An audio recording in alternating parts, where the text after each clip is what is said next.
안녕하세요. 브라이튼 법률사무소 정재기 변호사입니다. 오늘은 형사사건에 연루됐을 때 변호인을 어떻게 선임하고 그러면 변호인이 하는 역할이 무엇인지 이것을 설명드리겠습니다. 저한테 물어보는 상당수의 사람들이 지금 자기가 고소가 됐는데 아니면 지금 기소가 됐는데 변호사를 선임해야 되는지, 지금 당장 내일 경찰에 출석해야 되는데 내가 지금 변호사를 데리고 가겠다 말하면 경찰이 자신을 범죄자로 오인하지는 않는지, 이런 말을 하는 사람이 있습니다. 변호사가 어떤 역할을 하는지를 일단 보면 자신이 변호사를 선임해야 되는 건지 선임할 필요가 없는 건지, 아니면 내가 지금 선임했다 하더라도 변호사가 어떤 역할을 하고 있는지를 궁금해 하실 수 있는데 제가 설명드리겠습니다. 일단 피의자를 보겠습니다. 누군가 자신을 고소했거나 아니면 경찰이나 검사가 자신을 범죄자로 인지를 해서 수사가 진행되고 있을 때 경찰이 이제 연락을 해서 출석해라 이렇게 통보하는 것은 일반적으로는 이제 고소장이 접수되고 경찰이 그 고소인 조사를 하고 피고소인, 고소장에 적시된 피의자를 소환하게 됩니다. 혐의가 완전 없거나 고소장 내용 자체만으로도 혐의가 안 된다고 되면 소환하지 않고 그 고소장을 각하한다든지 이렇게 됩니다. 근데 일단 소환하게 되면 어느 정도 혐의가 있다고 보이기 때문에 소환하게 되는 것입니다. 만약에 소환 통보를 받고 고소장 내용이 100만 원을 빌려줬는데 그 돈을 안 갚더라, 이런 너무 단순한 내용이고, 그리고 그 100만 원을 내가 당장 줄 수 있는 상황이라면 100만 원 주고 합의를 하면 사건이 그냥 각하로 끝날 가능성이 있습니다. 그런 사건에서는 변호사를 굳이 선임해가지고 갈 필요는 없겠죠. 그게 아니고 만약에 자신에게 사기죄 전과가 여러 개 있고 비슷한 유형으로 이미 처벌을 받은 전력이 있다면 이건 변호사를 선임하는 게 맞습니다. 왜냐하면 아무리 금액이 낮다 하더라도 사기죄 전과가 있거나 사기죄 그런 행위가 반복되면 그 행위에 대해서 상습 사기죄로 우위를 낼 수도 있고 합의가 된다 하더라도 기소될 가능성이 있기 때문입니다. 그래서 변호사를 선임해서 합의를 이유로 검사 단계에서나 아니면 경찰 단계에서 마무리 짓는 게 변호사의 가장 큰 일이 될 거고요. 그럴 경우에는 반드시 변호사를 선임하는 게 맞습니다. 고소된 것을 이유로 소환 통보가 되면 그 고소장에 어떤 게 기재가 되어 있는지를 보셔야 됩니다. 자신이 어떤 제명으로 고소된지 모르고 그냥 가서 막 조사받는 사람이 있는데 절대 그렇게 하시면 안 되고, 경찰이 소환 통보를 하시면 일단 고소장에 대해서 열람 복사를 한 다음에 고소장을 분석하고 이것을 반박할 증거가 있는지 찾아본 다음에 이에 대해서 변호사와 상의를 하는 게 필요합니다. 변호사가 선임되면 그런 절차를 다 진행하게 되죠. 그래서 변호사가 있으면 그 고소장에 대한 내용을 바탕으로 향후에 있을 피의자 조사에서 예상되는 경찰의 질문 내용은 무엇이고 이 질문 내용에 대해서는 어떻게 대답하는 것이 법적으로 가장 유리한지를 이제 분석하게 되는 것이죠. 이제 그렇게 분석이 끝난 다음에 변호사와 같이 경찰서에 가서 아니면 검찰청에 가서 조사를 받게 됩니다. 피의자 조사를 하게 될 때 변호인이 옆에서 이제 동석하게 되는데, 동석하는 변호사 역할이 뭔지 궁금해 하시는 분들이 많을 겁니다. 변호사 능력을 발휘할 수 있는 하나의 영역입니다. 첫 번째로 경찰이나 검사가 피의자를 함부로 조사하지 못하게 하는 것을 막는데 가장 큰 주안점이 있죠.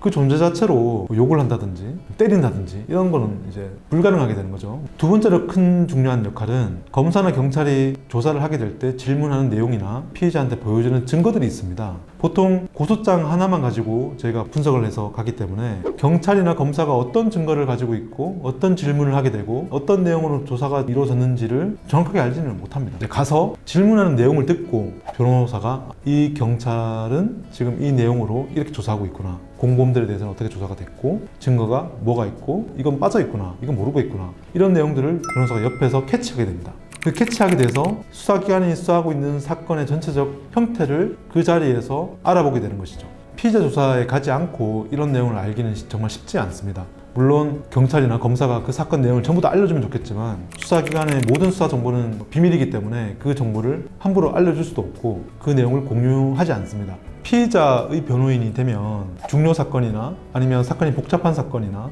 아니면 경찰이나 검사들이 오해하고 있는 그런 게 있습니다. 그럴 때는 조사에 입회해서 피의자의 입을 통해서 말하는 게 아니고 직접 검사나 경찰을 찾아가서 지금 피의자가 이렇게 말하고 있는데 그 사건 내용이 어떤 거다, 증거가 어떤 게 있는데 이걸 다시 한번 보셔야 된다, 그렇게 하면서 직접 면담하는 경우도 있습니다. 그렇게 면담 요청을 해서 면담을 하게 되고 우리 주장에 맞게 사건을 들여다볼 수 있도록 하는 역할도 변호사가 하게 됩니다. 재판 과정에서 죄를 인정하면 재판이 빨리 끝나게 됩니다. 증인도 안 불러내게 되고 증거도 다 동의했기 때문에 한 번이나 두 번으로 재판이 끝나게 되는데, 그렇다 하더라도 이 사람이 그 인정하는 사건에서 바로 구속될 수 있기 때문에 변호인 역할은 그 사람이 형량을 낮추는 또는 구속되지 않게 하는 역할도 또 하나 있습니다. 그래서 뭐 죄를 인정하든 아니면 인정하지 않고 증인신문을 통해서 죄를 다투든 변호인은 의뢰인을 가장 원하는 방향으로 피해가 가장 덜하게끔 하는 일을 하게 됩니다. 그렇다면 두 번째로 고소인의 대리인을 맡았을 때 그럼 변호사는 어떤 역할을 하게 되냐? 제일 중요한 거는 고소장을 잘 쓰는 것이죠. 고소장을 법리에 맞게, 그리고 피고소인이 처벌되게끔 증거에 맞게 법리에 맞게 쓰는 게 가장 큰 역할인 거죠. 고소장을 제출할 때 변호사 없이 그냥 뭐 자필로든지 아니면 컴퓨터로 대충 받아서 경찰에 제출하는 경우도 많이 있습니다. 근데 고소장을 제대로 쓰지 않으면 이게 수사가 제대로 되지 않습니다. 자신이 생각하기에 범죄가 된다고 생각해서 고소를 했는데 이게 법리적으로는 범죄가 되지 않는 경우도 있습니다. 하지만 그 제명으로는 범죄가 되지 않지만 또 다른 제명으로는 죄가 되는 경우도 있습니다.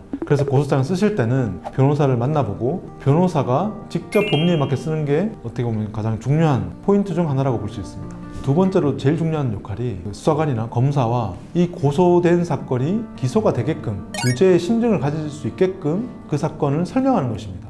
고소장에 첨부된 내용들 그리고 증거들, 진술만 가지고 검사나 수사관이 이거 가지고는 좀 부족한데요? 이렇게 말하는 경우가 있습니다. 그럴 때는 이 고소된 사건이 왜 죄가 되는지, 왜 피의자를 처벌해야 되는지를 직접 가서 설명하고 증거를 보강하고 검사나 수사관이 원하는 증거를 찾아서 제출하는 역할도 이 변호사가 해야 될 역할 중에 하나입니다. 그것을 제대로 못하면 그냥 고소장만 써주는 역할에 그치게 되죠. 그렇게 되면 고소된 사건은 전부 다 무혐의가 나온다든지 불기소가 나온다든지 이렇게 끝나게 되죠. 그렇다면 피의자가 만약 기소가 됐을 때 그런 변호인 역할은 뭐냐? 그때부터는 피의자가 피고인으로 용어가 바뀝니다. 이것은 형사재판에서 유무죄를 다투고 그리고 검사가 제출한 증거가 제대로 제출돼 있는지, 검사나 경찰 앞에서 진술했던 참고인이나 목격자 진술이 제대로 돼 있는지, 제대로 돼 있지 않다면 판사 앞에서 그 사람들 불러내서 증인신문을 통해서 그 사람 진술을 탄핵하는 역할을 하게 되는 것이죠. 흔히들 법정 드라마에서 보는 증인을 불러놓고 질문하고 이 사람 증인의 모순점을 찾아내는 역할이 기소된 이후에 피고인 변호인 역할입니다.